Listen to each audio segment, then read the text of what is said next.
Many claim that if a planet can support life, it will. How easy is it for life to begin? What are the chances of life starting on its own? Is life easy? Welcome to Into the Desert, exploring the wilderness of ideas. Don't forget to hit that like and subscribe button. And if you'd like to support this channel in our mission of fostering discussion and not division, please also join us on Patreon. Link is in the description. In an earlier video, we saw the possibility of extraterrestrial life was based on two assumptions. First, given the large numbers involved, there must be other planets that could support life. We saw that it is not even clear that there would be even a single planet that could support life. The second assumption was that life must be easy to start. In short, if there is a planet that could support life, the odds are it will. Is this a correct assumption? Those who think life is easy point to an experiment developed by Harold Urey and Stanley Miller in the 1950s that created the building blocks of life. According to Charles Pellegrino and Jesse Stroff, in their book Darwin's Universe, life from non-life. You could start the process in your own kitchen if you wanted to. It's that easy. Assemble carbon, hydrogen, nitrogen, and oxygen in one place. Apply heat, shock waves, X-rays, or ultraviolet radiation. And invariably, within 20 hours or so, you will have incited the formation of carbon compounds. Yet such experiments involve only small volumes over very short periods of time. What could be done with entire oceans over a period of millions or billions of years? The problem here is going from the amino acids to life itself is a tremendous leap.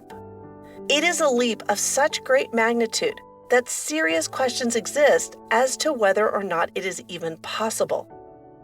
At first, scientists assumed the gap only seemed vast due to our lack of understanding. They were confident that as we learned more, we would discover that the gap was nowhere near as wide as it appeared. At that point, the transformation from chemical reaction to life would be easier to understand. Yet, as we have learned more, that has not happened. On the contrary, rather than narrowing the gap, the more we learn, the wider the gap becomes, and the more impossible life seems to be. To make a simple bacterium requires approximately 2,000 enzymes. Enzymes are collections of amino acids in a particular order and structure. The structure of an enzyme allows it to accomplish a particular task needed by the bacterium. Since the number of amino acids and the structure of enzymes are now known, we can calculate the odds of forming the enzymes needed to create a single bacterium. The odds of obtaining a single enzyme with the proper function is 1 chance in 10 to the 20th, or a 1 followed by 20 zeros. The odds for obtaining all 2,000 enzymes needed to create life would therefore be 10 to the 20th to the 2,000, or only 1 chance in 10 to 40,000, a 1 followed by 40,000 zeros. The number 10 to 40,000 is so large that it is beyond our comprehension. To give you some idea of just how small the odds are that all these enzymes could come together by chance, let's compare these odds to the chance of winning a lottery, where the odds of winning were 1 in 10 to the 40,000. To improve your chances of winning, you could try to buy as many tickets as possible. Suppose you buy 100 trillion tickets every second for 100 trillion years, which is over 5,000 times longer than the age of the universe given by scientists. You would have 3.16 times 10 to the 35 tickets.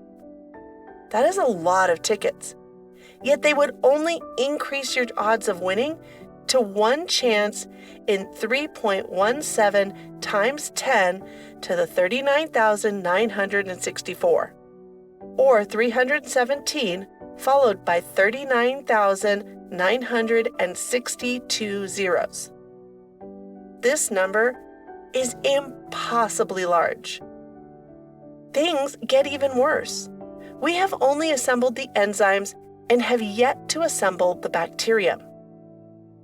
When we consider all the factors needed to assemble a simple bacterium, the odds reduce to an incredible 1 chance in 10 to the 100 billion, or a 1 followed by 100 billion zeros. We can compare these odds to the maximum number of chances life on Earth could have had, estimated at 2.5 times 10 to the 51, even under the best conditions. Thus, it is virtually impossible for life to emerge simply by chance alone. Robert Shapiro, professor of chemistry and an expert on DNA research, has said of these odds, "The improbability involved in generating even one bacterium is so large that it reduces all considerations of time and space to nothingness. Given such odds, the time until the black holes evaporate and the space to the ends of the universe would make no difference at all. If we were to wait, we would truly be waiting for a miracle." Recent studies have further compounded the problem by indicating that the assumptions concerning the early atmosphere were overly optimistic. As it turns out, the early atmosphere was not very conducive to the origin of life and may have been hostile. Because of the difficulty with the origin of life, some scientists have concluded that life could not have originated here on Earth. Perhaps the most famous of these are Fred Hoyle and Chandra Wickramasinghe. According to Wickramasinghe, the organic soup itself is not such a marvelous thing. It is a prerequisite for any biological activity to start. That's certainly true. But it doesn't follow that if you have an organic soup, it could get life started. When we looked at the probabilities of the assembly of organic materials into a living system, it turns out that the improbabilities are really horrendous and horrific in extent. And I concluded along with my colleague that this could not have happened spontaneously on the Earth. There's not enough time, there's not enough resources, and there's no way in which that could have happened on the Earth.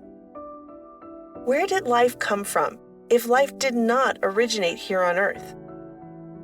According to Hoyle and Wickramasinghe, the best explanation, therefore, of the known facts relating to the origin of life on the Earth is that in the early days, soft landing of comets brought about the spreading of water and other volatiles over the Earth's surface. Then about 4 billion years ago, life also arrived from a life-bearing comet. Yet this only shifts the problem. It does not eliminate it. The problem becomes, how did life begin in space? It does allow more time for chemical evolution to create life. Still, the increase is insignificant compared to the amount of time needed. In reality, this is just a way to sweep the problem under the carpet and ignore it. In 1981, Francis Crick, who won the Nobel Prize for his role in the discovery of the DNA molecule, wrote, "An honest man, armed with all the knowledge available to us now, could only state that in some sense the origin of life appears at the moment to be almost a miracle. So many are the conditions which would have been satisfied to get it going." The idea that life emerged by chance is nothing more than a modern scientific myth. While one may believe it, as many scientists have recently pointed out, there is very little evidence to support it, and lots of evidence against it. It is not the evidence that leads to this conclusion, but the fundamental presupposition.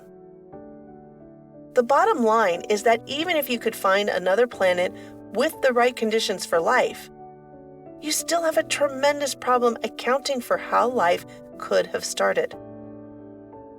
Thus, The idea that there must be other life is not a conclusion based on evidence. It is a statement of faith. Faith that we can't be the only life in the universe, and a faith that goes against the available evidence. Thank you for listening to Into the Desert, exploring the wilderness of thoughts.